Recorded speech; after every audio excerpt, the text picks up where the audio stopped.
Bakit ayaw ko pa daw makipag-peace kay Rowena Guanzon? Sabihin ko sa inyo ha. Sabi ko nga, politics is addition. Tama yan. Pero, di ba dapat sabi ko, yes, but not at the expense of principles. Ha?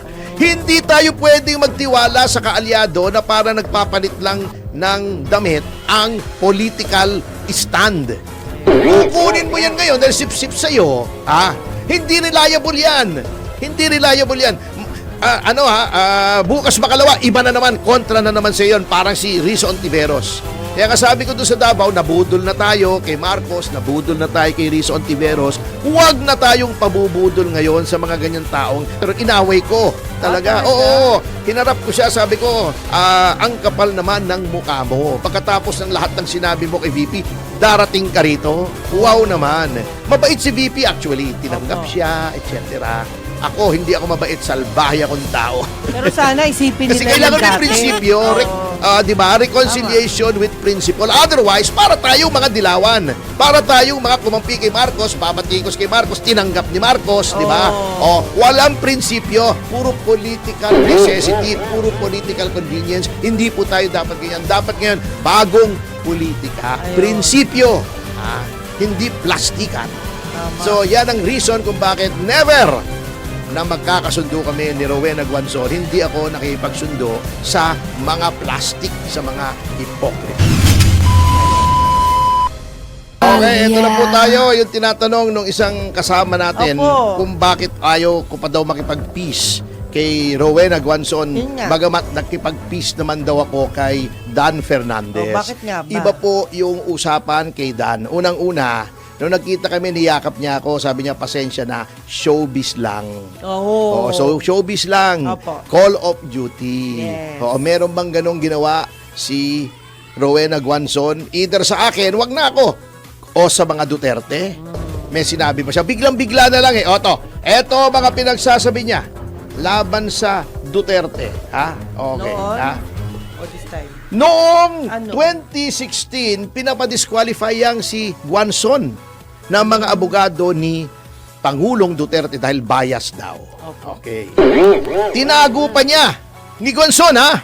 May mga litrato na kasama niya yung mga kalabang mga abogado ni Duterte na nagpapadisqualify sa kanya. Pagkatapos, kinwestiyon pa niya nung may disqualification case si Pangulong Duterte nung magpapangulo na siya. Kinwestiyon pa niya. Ito, lumabas, Inquirer.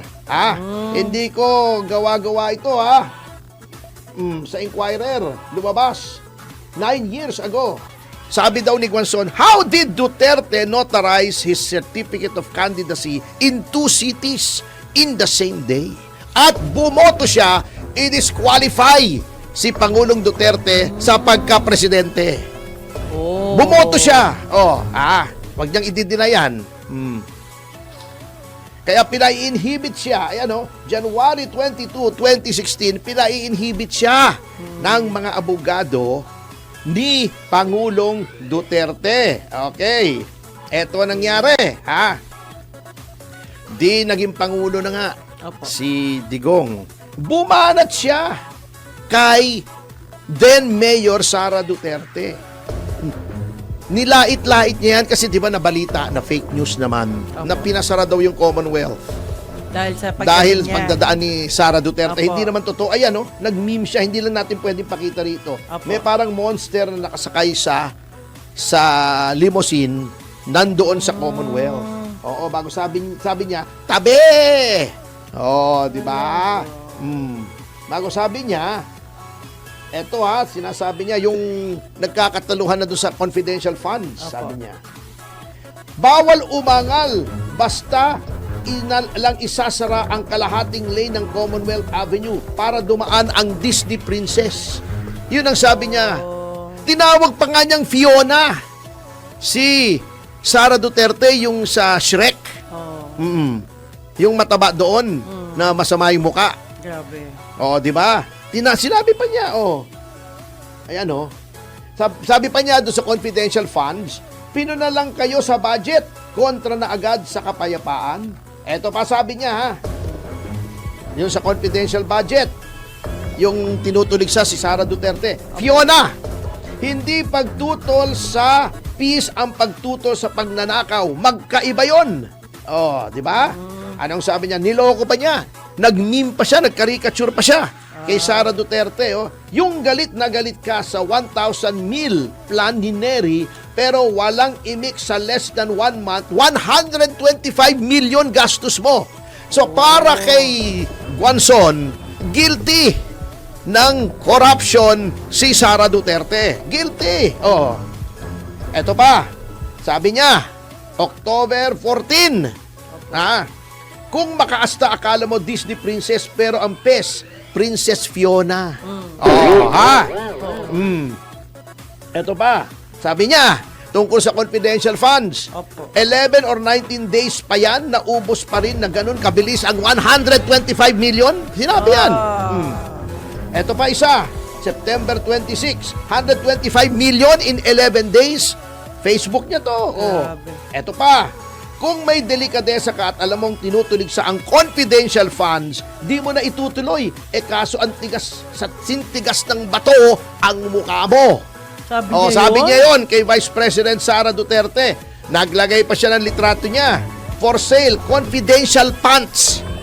Lahat po pwede mong ibulsa dyan. Madam Price, Yusek will answer you that question, referring to Yusek Zulaika Lopez. Ito yung iniimbestigahan ng House, yung 125 million, iniipit si Sara Duterte. Pero ngayon, bakit baliktad na yata? Eto, sabi pa niya, ang dami, hindi ka daw special, Princess Fiona. Sabi niya, oh, di ba? Oh. Eto pa, sabi niya, napakarami. Nagpalagay pa siya, oh, confidently beautiful without confidential funds. Mga pasaring. Eto ba sabi niya, oh. Kung hindi tayo papalag sa taon-taon na pagtaas na request ng mga nakaw fund na ito, referring to confidential funds ni Sara, bukas makalawa, magkano na yan? Ngayon, nasa 100 million lang yan. Payag kayo, next year, nasa half billion na yan. Sa susunod na taon, nasa billion na. Kailan matitigil ang racket na ito, etc., etc. Yan ang sinabi niya. Eto pa, but wait! There's more! Oh, di ba? Sabi niya, gising na mga Inday at Dodong, wala kayong inaasahang confidential funds para magtamad-tamaran. Yan, pasaring na naman sa confidential funds. Okay pa? Good morning, madlang people at mga feeling Disney princess. Magsipag sa trabaho dahil marami kayong binubuhay na magnanakaw sa gobyerno. Oh, di ba? Ang dami.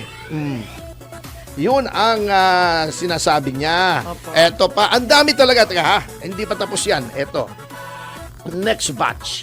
Eto, as early as 2024, nung siya ay tumatakbong party list kung saan olats, ang kanyang party list, ano. Kaya mamaya itatalakay natin yan, ano. Ito ang sabi niya, ha. Ginamit pa niyang pangampanya yung pagkakontra niya kay Sara Duterte. Ito ang sabi niya, ha. Ito, hanapin ko, ha. Ano to, ha? 2024 lang ito. Baka sabihin niyang natauhan siya. Oh, ito, ha. Sabi niya, oh, ito, oh. Aminin niyo na nabudol kayo. Sabi niya. Sa taong bayan? Oo, yun sa taong bayan. Oh, grabe. Sa confidential funds. Bawi tayo sa 2025. Ako na lang ang iboto nyo. Oh, grabe. Binatikos pa para i-promote yung kanyang sarili. niya. Pagkatapos ngayon, Ang galing. Sara Duterte, aking presidente para may managot. Noon, inaakusahan mo ng graft and corruption. Alam nyo, there are some things that cannot be taken back. May mga bagay na pag sinabi mo, hindi mo na pwedeng bawiin. Otherwise, puro tolongges tayo. Opo. Kung insultihin mo ako, pagkatapos pupunta ka sa akin, ikaw ang endorse ko. Dahil lang, sikat siya. Etong nangyari kay Guanzon, sabihin ko sa inyo, ha? Sabihin ko sa inyo. Banat ng banat yan sa mga kay BBM at sa mga Duterte. Okay. Nagkahiwalay si BBM at si Sara. Nangailangan ng kaalyado ang Marcos. Pagtingin niya, halos lahat ng mga kakampi niya na anti-Marcos, naging pro-Marcos. Naiwanan siya kasi hindi siya katanggap-tanggap kay Marcos. May nagsabi pa sa akin, ewan ko kung totoo hindi, na tinry niya na mag-Marcos din, pero hindi siya tinanggap kasi nga, siya yung pinakamatinding kumana. Pagkatapos, didikit ngayon. Bago, may nagsasabi mga kasama na tanggapin nyo na si Guanzon, nakakatulong din yan. Meron din niyang following. May mga followers din yan. Diyan po kayo nagkakamali, baliktad po. Kaya nagkaroon ng following si Rowena Guanzon dahil dumikit siya kay Sara Duterte. Yan. Kung hindi siya dumikit kay Sara Duterte, wala siyang followers. Bakit? Kasi yung party list niya, hindi nanalo. Oh. 300,000 lang kailangan mo para manalo sa party list. Hindi pa siya nakakuha. Konting-konti lang nakuha niya. Kung sabi ko nga, politics is addition, tama yan. Pero, di ba, dapat, sabi ko, yes, but not at the expense of principles. Ha? Hindi tayo pwedeng magtiwala sa kaalyado na para nagpapalit lang ng damit ang political stand. Kukunin mo yan ngayon dahil sip-sip sa'yo. Ha? Hindi reliable yan. Hindi reliable yan. Bukas makalawa, iba na naman, kontra na naman sa yon, parang si Rizzo Ontiveros. Kaya kasabi ko doon sa Davao, nabudol na tayo kay Marcos, nabudol na tayo kay Rizzo Ontiveros. Huwag na tayong pabubudol ngayon sa mga ganyang taong sasamantalahin lamang ang popularity ni Sara Duterte. Katulad ng ginawa ni Rizzo Ontiveros, katulad ng ginawa ni BBM. Oo. Otherwise, lalabas tayong katawa-tawa. Oo, kaya nga ako, nung nakita ko siya ron, inaway ko. Talaga. Oo, hinarap ko siya, sabi ko, ang kapal naman ng mukha mo. Pagkatapos ng lahat ng sinabi mo kay VP, darating ka rito. Wow naman. Mabait si VP actually. Tinanggap siya, etc. Ako, hindi ako mabait, salbahe akong tao. Pero sana isipin Kasi nila kailangan may prinsipyo, di ba? Reconciliation with principle. Otherwise, para tayong mga dilawan, para tayong mga kumampi kay Marcos, babatikos kay Marcos, tinanggap ni Marcos, di ba? Walang prinsipyo, puro political necessity, puro political convenience. Hindi po tayo dapat ganyan. Dapat ngayon, bagong politika. Prinsipyo, hindi plastikan. So, yan ang reason kung bakit never na magkakasundo kami ni Rowena Guanzon, hindi ako nakipagsundo sa mga plastic, sa mga hipokrito.